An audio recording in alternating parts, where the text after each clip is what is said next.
Welcome to the Deep Dive, the place where we analyze your source material, cut through the noise, and deliver the insights you need to win. And if you're in FMCG sales, especially that lightning-fast snacks and namkeen space, this is for you. Absolutely. This deep dive is your playbook for turning, well, what feels like constant frustration into real market share. We're tackling the single most painful problem in the industry. The chronic failure of new products. Why do these amazing items, backed by great R&D, great packaging, why do they so often just disappear?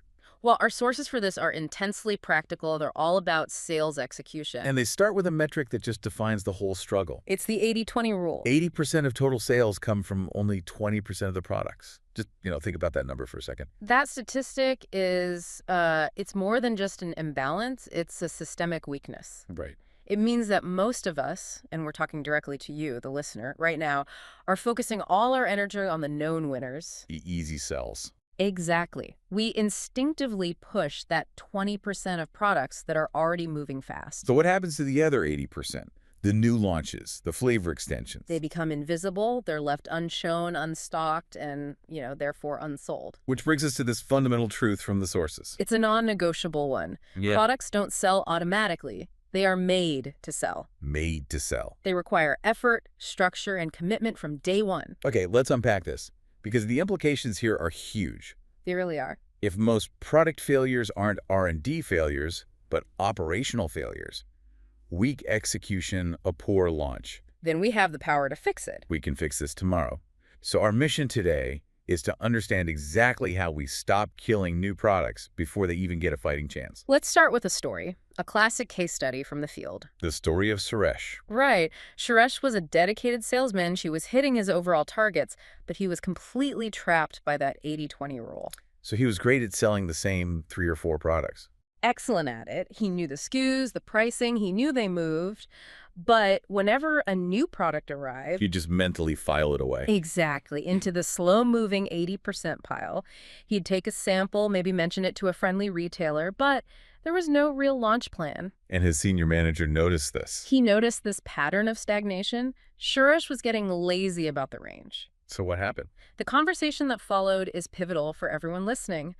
The manager didn't just blame Suresh for low sales. Okay. He asked one specific high-leverage question. He said, Suresh, how many retailers did you show the newly launched products this month? Oh, that's a brutal question. It is. Because it shifts the focus instantly from results, from sales, to activity, to effort. And Suresh, well, predictably, he had no answer. Because if you're not tracking it, you're not doing it. Exactly. So the manager then very systematically broke down the absolute necessity of a launch, the sequence that has to happen. The chain of events. An immutable chain.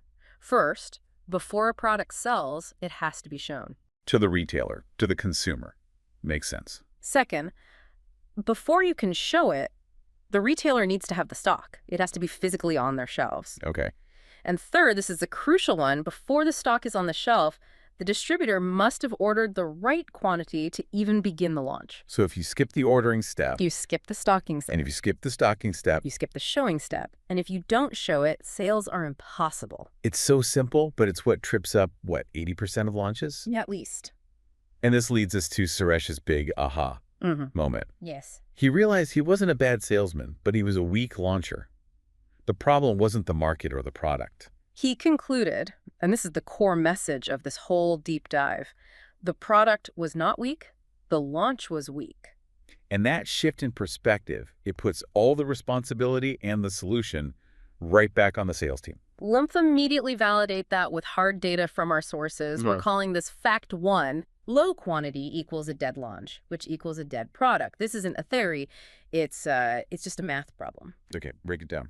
Look at the example in the research. Your team plans a launch in 50 key shops. You figure, a small start, 2 packs per shop. Okay, so that's 100 packs needed. That is your baseline launch quantity. 100 packs staged at the distributor. But then reality hits. Yeah. Let's talk about why the distributor only brings in, say, 40 packs when the plan called for 100. Risk aversion, pure and simple. The distributor is worried about tying up capital, slow rotation, dead stock. They want the guaranteed sellers, the Yeah. 20%.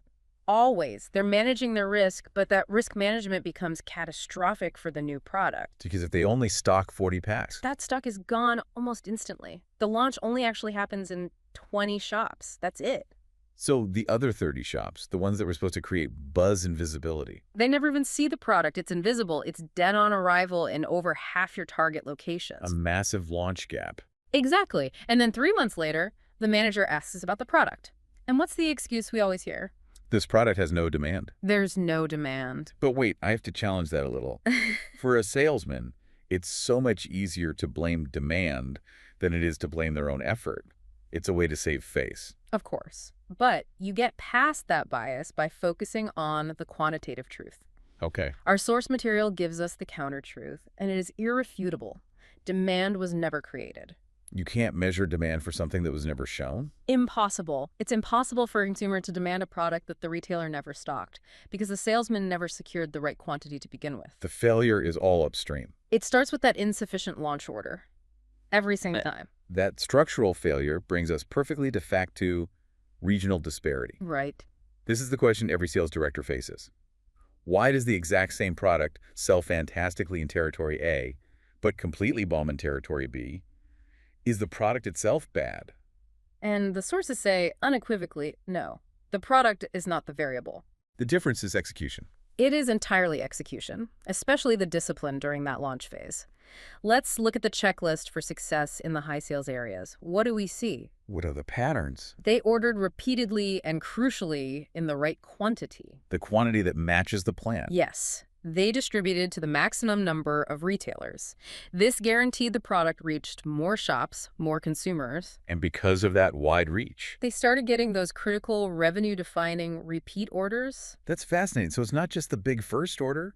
It's that the wide reach generates the repeat orders. It creates a cycle. A virtuous cycle. Now, contrast that with the low sales areas. Yeah. The checklist of failure. That's just the mirror image, I assume? A mirror image of weakness. Less stock, less distribution, and therefore... less reach. And less reach means less repeat orders. It's a self-fulfilling prophecy of underperformance. The salesman's initial lack of belief becomes the data that proves the product is weak. So the conclusion is sharp. The product did not fail. The launch failed. And if you're a sales manager, that's the metric to track. The quality and the quantity of the launch itself. Not just the sales that come after. Exactly. This principle is so universal. One senior GM of a world-class company, he summarized it with this powerful, almost brutal warning. What did he say? He said, if you want to kill a product, launch it with insufficient stock and insufficient preparation. Oh. That right there is the eternal truth of FMCG.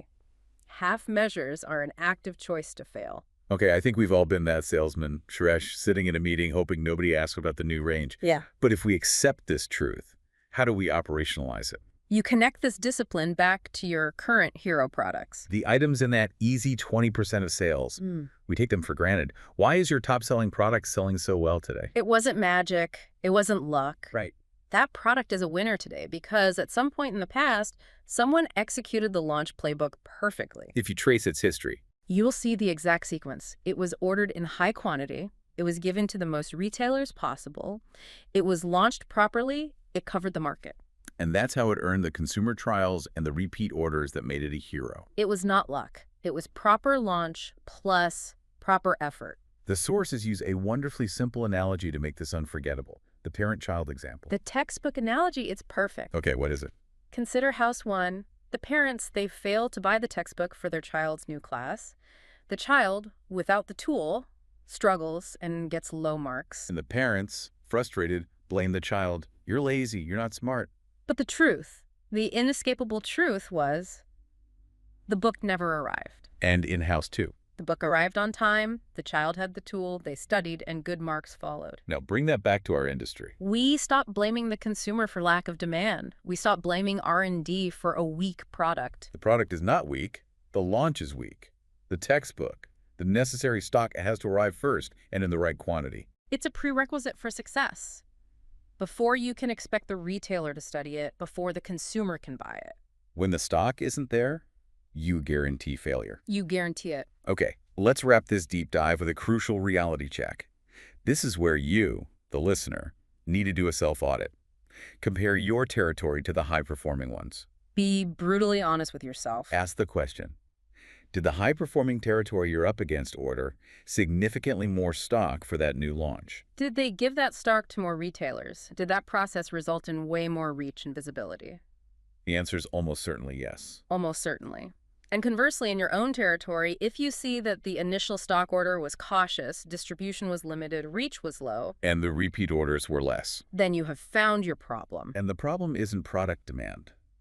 The problem is the launch effort, the insufficient commitment to that initial inventory. Every launch is an investment, and a small investment guarantees a small return. This is the ultimate conclusion from all our sources today. And it should be motivating, really, because it puts the power right back in your hands. It does. Products don't move by themselves. They're made to move. And every single successful movement, from a brand new launch to a sustained hero product, it begins with a complete and proper launch. Executed with the required stock and preparation.